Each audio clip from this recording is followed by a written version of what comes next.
Hello दोस्तों, एक बार फिर से आप सभी का स्वागत है हमारे यूट्यूब चैनल उत्तराखंड 360 में। और अभी हम यहाँ पर सॉल्व करने वाले पीसीएस का पेपर, जिसमें सबसे पहले मैं आपको उत्तराखंड के प्रश्न यहाँ पे सॉल्व करवा देता हूँ। तो देखिए 18वां प्रश्न है, निम्नलिखित में से कौन सा प्रतिष्ठान उत्तराखंड में स्थित नहीं है। तो इसका जो सही जवाब होगा वो होगा HAL, हिंदुस्तान एरोनॉटिक्स लिमिटेड। इसका मुख्यालय बेंगलुरु में है, इसलिए इसका सही जवाब क्या होगा, HAL होगा। ठीक है, अगले प्रश्न में आते हैं हम। ठीक है, उत्तराखंड के प्रश्नों में देख लेते हैं। उत्तराखंड में वैट किस वर्ष से प्रारंभ किया गया था। बहुत ही आसान प्रश्न है और इसका जो सही जवाब है वो होगा 2005। तो 1 अप्रैल 2005 से उत्तराखंड में वैट लागू हुआ था और 22वां राज्य बना था उत्तराखंड। 32वां प्रश्न है, उत्तराखंड के कितने पर्वतीय जिलों में वर्ष 2020-21 में चाय विकास कार्यक्रम संचालित किया गया था। तो इसका जो सही उत्तर है वो है 9। ये उस समय की बात है जिस समय त्रिवेंद्र सिंह रावत जी मुख्यमंत्री थे और उन्होंने कहा था कि चाय विकास बोर्ड का मुख्यालय कहाँ पे, गैरसैंण में बनाया जाएगा। और उसी क्रम में 9 जिलों में क्या हुआ था, चाय विकास कार्यक्रम संचालित किया गया था। 32 के बाद आ जाते हैं हम 46वें प्रश्न पे, उत्तराखंड से संबंधित है जो। ठीक है, केदारनाथ वन्य जीव अभयारण्य को किस जंतु के संरक्षण हेतु स्थापित किया गया। 1972 में केदारनाथ वन्य जीव अभयारण्य की स्थापना हुई थी और इसका जो सही जवाब है वह है हिमालयी कस्तूरी मृग। ठीक है, 45वां प्रश्न भी उत्तराखंड से, उत्तराखंड में वन अनुसंधान संस्थान की स्थापना कब हुई थी। तो 1906 में हुई थी। काफ़ी आसान प्रश्न है। तो उत्तराखंड के जो प्रश्न है सरल हैं। 47वां जो प्रश्न है यहाँ पे, उत्तराखंड का राज्य वृक्ष, ठीक है, बुरांस हो जाएगा, आसान है यहाँ पे। और इसके बाद अगला प्रश्न है उत्तराखंड में 55वां प्रश्न देख लेते हैं।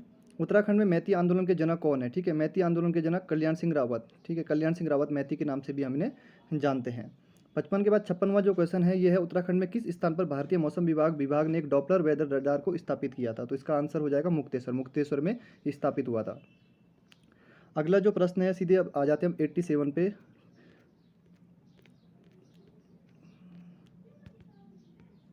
87वां प्रश्न है, गंगाराम तथा खीमदेव नामक दो भाई किस आंदोलन में शहीद हुए थे। देखिए, जब भारत छोड़ो आंदोलन चल रहा था 1942 में, तो उसी क्रम में क्या होता है, उत्तराखंड में भी आंदोलन होता है जिसे हम सल्ट क्षेत्र में क्रांति हुई थी।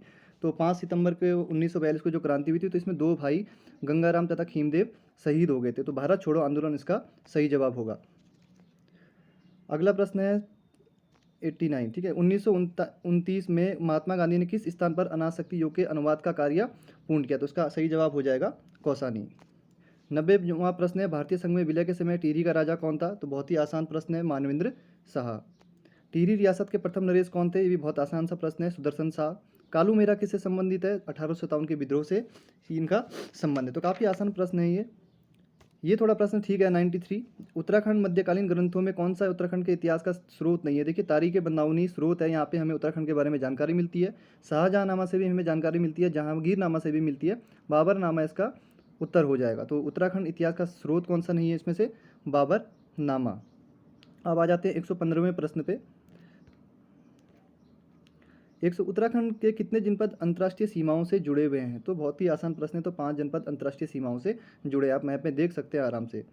116वां प्रश्न है, भारत की 2011 की जनगणना के अनुसार उत्तराखंड राज्य के किन जनपदों में 2001 से 11 के दौरान नकारात्मक जनसंख्या वृद्धि दर्ज की गई। तो इसका जो सही जवाब होगा वो होगा पौड़ी और अल्मोड़ा में। 117वां प्रश्न है, गोविंद राष्ट्रीय पार्क में सम्मिलित है। तो इसका सही जवाब होगा भागीरथी नदी का उद्गम क्षेत्र। 118वां प्रश्न है, कौन सा स्थान सिडकुल से संबंधित नहीं है। तो इसका सही जवाब होगा रुड़की। रुड़की सिडकुल से संबंधित नहीं है। ठीक है, और अब है 141। ठीक है, उत्तरांचल अधिनियम निम्नलिखित में से किस वर्ष अस्तित्व में आया। तो 2006 में आया था और 2007 से ये प्रभावी हो गया था। उत्तराखंड राज्य की स्थिति को अस्तित्व में आया, ये तो आपको पता होना ही चाहिए, इसमें क्या बात करें। 143वां, उत्तराखंड का कौन सा वो मुख्यमंत्री था जिसने विधानसभा में गैरसैंण को ग्रीष्मकालीन राजधानी बनाने की घोषणा करी थी। तो त्रिवेंद्र सिंह रावत ने घोषणा करी थी 4 मार्च 2020 को। तो 4 मार्च 2020 को त्रिवेंद्र सिंह रावत ने घोषणा की थी। अगला प्रश्न है यहाँ पर, औपनिवेशिक कुमाऊं गढ़वाल के निम्नलिखित में से किस कमिश्नर ने राजस्व पुलिस प्रणाली का आरंभ किया था। तो इसका आंसर हो जाएगा हेनरी रैमजे ने। ठीक है, तो हेनरी रैमजे ने। 145वां प्रश्न है, उत्तराखंड में कितने लोकसभा सांसद निर्वाचित होते हैं। तो 5। ठीक है, तो आसान थे उत्तराखंड के, 2-4 प्रश्न ही टफ थे। थोड़ी देर में आपके लिए जो अलग हिस्ट्री ज्योग्राफी के जितने भी प्रश्न हैं यहाँ से वो भी आपके लिए अपडेट करके देता हूँ। धन्यवाद।